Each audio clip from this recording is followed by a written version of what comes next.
we will guide you through how to create front elevation in AutoCAD. Quick disclaimer, skipping a single step will affect your final result, so you need to follow this step-by-step guide carefully.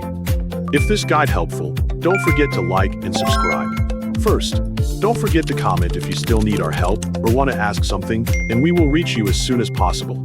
Second, begin by launching AutoCAD by double-clicking the AutoCAD icon on your desktop or selecting it from the Start menu. Open a drawing by clicking New to create a new drawing or Open to access an existing .dwg file. Review the floor plan or reference drawing carefully because it will be used as the guide for creating the front elevation. Click the Home tab and locate the Draw panel.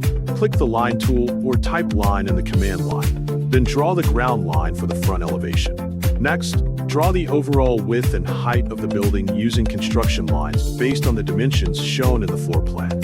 Continue by drawing the main entrance door in the middle of the house, making sure its width and height match the building design.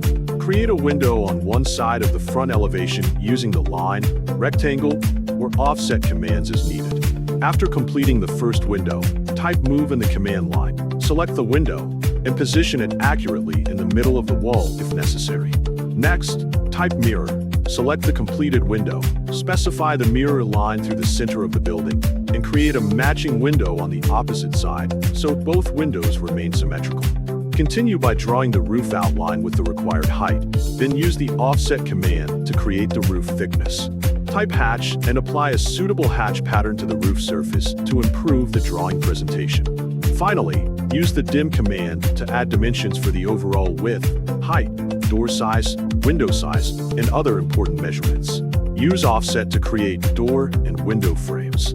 Then use Circle for the doorknob and mirror to copy matching details. Save the drawing by clicking Save or pressing Ctrl+S to preserve the completed front elevation drawing.